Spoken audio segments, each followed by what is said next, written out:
Eu votei contra, Chaim, porque eu considero esse projeto de lei, esse aporte para as empresas do consórcio pró-urbano, eu considero ilegal e imoral. Ilegal porque a lei de concessão ela não admite repasse de verba para a concessionária nesse modelo de concessão e nesse contrato que foi assinado. Imoral porque a cidade passa por dificuldades em todos os segmentos. O setor de eventos e de serviços que o diga, com uma taxa de queda gigante, com desemprego, porque o segmento de serviços emprega a mão de obra menos qualificada, que está sofrendo muito. Então, nós somos contra por questão disso. A questão, Chaim, que nós não podemos deixar escapar no programa de hoje, e eu quero agradecê-lo pela oportunidade de falar profundamente sobre esse problema, a questão que não pode escapar é que o Tribunal de Contas já julgou esse contrato ilegal, abre aspas, pela insubsistência dos estudos que embasaram a licitação. O prefeito Nogueira herdou um contrato ilegal, assinado por uma organização criminosa, e se contenta com isso. Reproduz um padrão de conduta que não vem melhorando o transporte público em Ribeirão Preto. Eu fiz várias reportagens, já vim aqui no Mentoria várias vezes falar sobre isso, e não houve uma mudança de atitude por parte do chefe do Poder Executivo, que chamamos prefeito, que precisa, pela prerrogativa que tem, colocar um fim nesse filme de terror. Nós estamos falando desses problemas, não é de hoje. O Galli que está assumindo agora, e tem uma chance de fazer a Transerp mudar o padrão de conduta, mas é da própria Transerp os documentos que mostram o pró-urbano descumprindo o contrato, o pró-urbano dando calote na população de Ribeirão Preto, não pagando os 2% da cláusula que manda pagar. Vale dizer, esse dinheiro não é do pró-urbano nem do prefeito, esse dinheiro é do povo, porque está embutido na tarifa, não é? Já falamos aqui no programa dos 40 milhões de reais do saldo dos cartões, que a Transerp em 2018 me pediu muita paciência para terminar a apuração. Creio que já está em 40 milhões, porque era 32 lá em 2018. Até agora esses estudos não vieram a público. Os 12 milhões das propagandas em pontos de ônibus que poderíamos estar arrecadando também não é levado em consideração. Então tudo isso somado, um contrato declarado ilegal, uma complacência desse atual mandato do prefeito Nogueira com os desmandos do consórcio, com os descumprimentos. E agora, essa chantagem de usar os motoristas, Chaim, e todos que nos acompanham aqui, isso é de um cinismo impressionante. Porque até ontem não se preocupavam com os motoristas. As condições do banheiro, as condições do refeitório, as condições de trabalho. Entraram na justiça, o prefeito entrou na justiça para não cumprir a lei que manda desinsetizar e limpar os ônibus. Então, tudo chegou nesse ponto pavoroso por conta de uma complacência inaceitável do prefeito Antônio Duarte Nogueira Júnior. Obrigado aí pela tua colocação.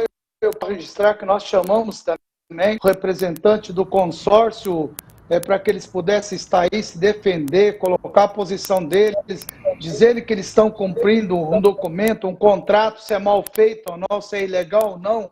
Ele existe, né? Aliás, o que você colocou é muito grave, viu, vereador? Acusações de fato que nos deixam até estarrecidos e preocupados. Com isso, eu quero depois saber a posição do Dirceu. Eu quero saber, isso tudo que o vereador está colocando, os senhores têm conhecimento disso? Dirceu, você teve a oportunidade de estudar esse contrato de fato? É grave assim como o vereador coloca? Doutor Chaim, boa noite a todos aqueles que nos acompanham.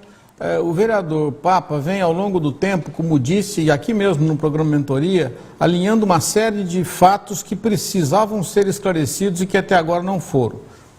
Vou alinhar a questão do contrato, a assinatura do contrato. Tem ilegalidade ou não tem? Isso porque há compromissos que o pró-urbano teria assumido nesse contrato lá de trás e que não se efetivaram, o que seria a causa, inclusive, para a rescisão desse contrato. Nós temos uma questão de tarifa que está aí também judicializada também pelo vereador Papa, e temos que resolver um problema de tarifa que está pendente aí atrás, que inibe, em tese, que novas tarifas pudessem ser pensadas enquanto aquela não for esclarecida.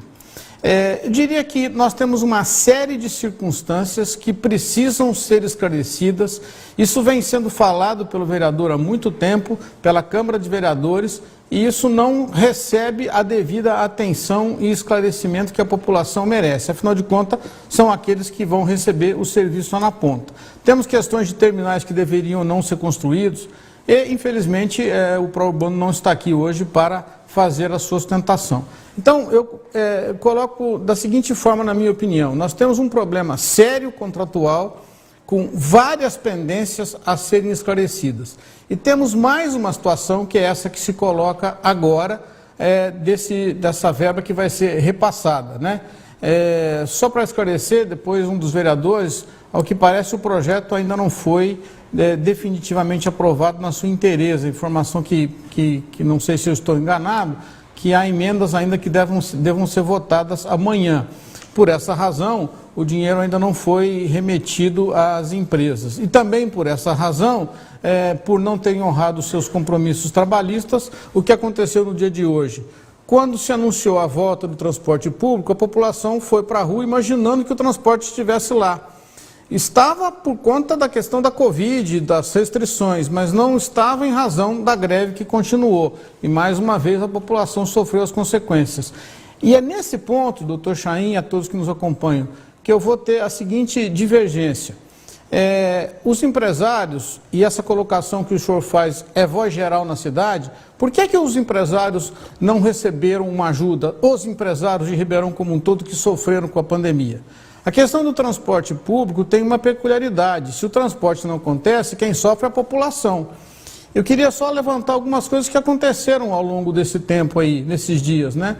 Por falta de transporte público, pessoas perderam consultas médicas porque os aplicativos que fazem o transporte alternativo dessas pessoas, se aproveitando dessa situação, corridas que custavam aí 8, 10 reais foram para 40, 50 reais. E quem sofreu lá na ponta foi a população, porque não teve ônibus e não teve condição de bancar o transporte alternativo. Então, a questão do transporte é uma questão muito delicada e que precisa ser repensada. O governo federal até fez uma ajuda, tentou fazer uma ajuda, o Congresso aprovou uma linha específica para o transporte coletivo, mas o presidente vetou por questões orçamentárias. E nessa discussão na Câmara, é isso que se colocou. O transporte, as empresas de transporte públicas ou as concessionárias iriam receber uma ajuda por conta do que está lá na ponta, que é a população que acaba sofrendo as consequências de um jeito ou de outro. Mas ao longo do programa eu gostaria de fazer algumas outras colocações, até porque tem uma ação proposta pelo Prourbano envolvendo a questão do subsídio, e eu gostaria de depois dizer aí de um trecho dessa decisão, o que o Tribunal de Justiça falou sobre essa questão de receber dinheiro da Prefeitura. Eu sei que nós temos hoje matérias mostrando o caos que foi hoje. Se a Juliana puder colocar, poder, Papa. Passageiros do transporte coletivo de Ribeirão Preto enfrentaram ônibus lotados na manhã desta segunda-feira. O dia marcou a retomada parcial da atividade, suspensa durante a fase emergencial restritiva. No retorno, porém, a frota circulou reduzida, 50% nos horários de pico, em função da greve dos motoristas. Quanto tempo que vocês já estão aguardando o ônibus, no caso? Como é que está essa espera? Aqui faz pouco tempo que a gente chegou agora, mas de casa já faz uns 40 minutos. Todos os ônibus que a gente tem visto tá lotado. O nosso mesmo que pegamos agora estava lotado. É assim, insustentável o que tá, né? Tá complicado realmente embarcar hoje, encontrar um ônibus? Tá difícil. Esperou quanto tempo? Saiu um lotado. E agora eu tô pegando esse. Uma idosa se sentiu mal por conta da aglomeração e desistiu de embarcar no ônibus da linha Jardim Canadá, que estava superlotado. Agora melhorou, mas estava muito lotado, super lotado. E só enchendo, a gente passa mal mesmo, né? Muita gente, não pode isso, gente. Muita gente, apertado, lotado, pessoal gritando, as meninas querendo brigar com o motorista. Terrível. Todo mundo fica nervoso, né, numa situação dessa. Queria acrescentar uma informação para todos aqui.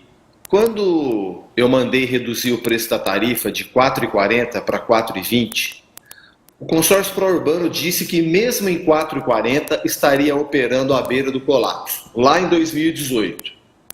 Passaram-se 3 anos e o prefeito não veio a público, desmentiu o pró-urbano. Ora, então se ele está dizendo que está à beira do colapso, e se as cláusulas 28 e 29 do contrato determinam que a prefeitura deve acompanhar o movimento contábil das concessionárias, ou seja, a prefeitura tem o dever de saber na ponta da língua se está tendo desequilíbrio, se não está, se fez o investimento ou não fez, como está a saúde financeira das empresas. Então a própria empresa vem a público dizer que está à beira do colapso e a prefeitura não fez nada, não tomou uma providência. O prefeito engoliu, não veio a público desmentir. Ou seja, a Secretaria de Administração, que é o poder concedente, está fazendo a lição de casa de fiscalizar a contabilidade das empresas ou não está?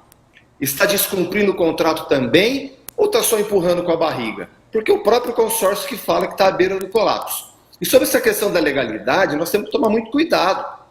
Porque eu também estou usando a Lei 8987 de 95, que é a Lei das Concessões, e o artigo 30 da Constituição, mas sob a ótica do interesse público. Então o prefeito não olhou para isso esses anos todos, não fez a lição de casa antes da pandemia, na pandemia virou pandemônio. Então é sim serviço essencial, claro que é. Por isso que todo dia a gente está falando de transporte público em Ribeirão Preto. Por isso que todo dia a gente está filmando ônibus lotado. Ora, se não é a prefeitura que tem que dizer não quero aglomeração dos pontos de ônibus, então quem que é? Ela pode fechar o comércio, ela pode fechar a indústria, ela pode fechar o segmento de serviço, mas os ônibus aglomerados há 15 meses. Tenha santa paciência, e o motorista não tem culpa. E também eu peço que o Gali, que é fiscal do sistema, e a Secretaria da Administração, que fica num silêncio ensurdecedor e não se pronuncia. Essa Secretaria da Administração não é de hoje, uma covardia, que minha pública falar, que a preocupação com os motoristas nunca existiu.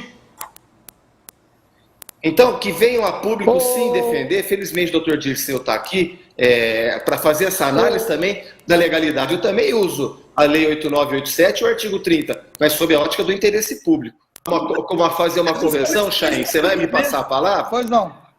Eu vou.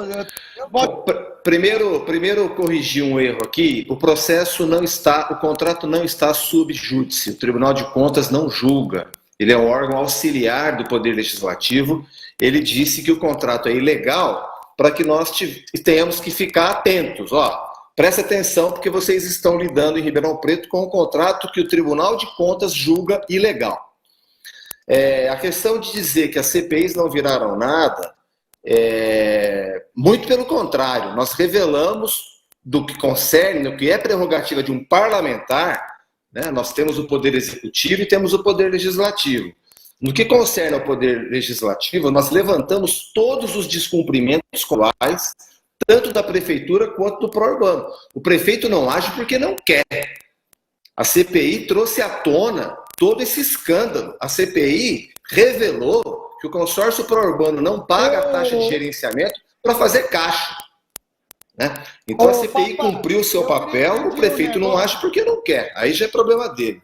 Eu queria pedir um negócio aí para a Juliana, para a produção, que amanhã, na Câmara de amanhã, façam ao vivo a transmissão da Câmara para que a população veja o que está acontecendo, Juliana. Vamos ver se a gente consegue colocar ao vivo, não é? Para que todo mundo tenha noção das discussões que acontecem. É importante, infelizmente, tiraram que a gente estava passando pela TV Tati, todas as sessões ao vivo. Justamente o reajuste está proibido pelo Tribunal de Justiça, né, Chain? O reajuste está proibido. O reajuste está proibido pelo Tribunal de Justiça, que não julgou o mérito do nosso embargo ainda de 2018. Não pode ter nenhum reajuste de tarifa em Ribeirão Preto. Vamos lá, papá. Como é que você quer que, então, que o pró-urbano sobrevive dessa maneira? Né? Desde quando que não tem reajuste? Desde 2018. Pois é. Estamos falando de 3 anos sem reajuste. É difícil, essa equação não fecha também. Eu vou olhar para o lado também deles. fica 3 anos sem Não. reajuste, cobrança em cima de cobrança, e o pessoal pega um ano de pandemia. É duro também essa situação. Tem que encontrar um equilíbrio aí que possa entender... Chain, me permite. Pois não. Chain, o que acontece é que você descobre quando você descobre isso. Oi? Ao ler o processo, Chain, a Justiça declarou ilegal e abusivo o aumento de 2018, o decreto do prefeito de 2018. A Justiça declarou isso. Quando as partes assinaram esse contrato, a lei de concessão proíbe repasse financeiro. A prefeitura tem que reequilibrar o contrato por tarifa ou por prazo. Tarifa ela não pode fazer, prazo ela tem que estudar. Você descobre quem está nu é na maré baixa, Chain. Não fizeram a lição de casa antes. Não fizeram a lição de casa antes. Agora... E a população está sofrendo. E a prefeitura está pedindo dinheiro para fiscalizar um contrato que ela tinha que ter fiscalizado. Obrigado. Papa, você quer fazer teu último comentário aí? Eu te agradeço pela presença também. Muito obrigado eu pela oportunidade de esclarecer apenas que alguns contratos prevêem repasse e o nosso não prevê, e as partes sabiam disso. Transferir o risco para o bolso do contribuinte está errado. Por isso que eu votei contra, vou votar contra novamente. E no meu entendimento isso é ilegal, razão pela qual nós estamos estudando denúncia ao Ministério Público, Chain. Muito obrigado a todos por ter nos acompanhado aqui na multiplataforma Tati.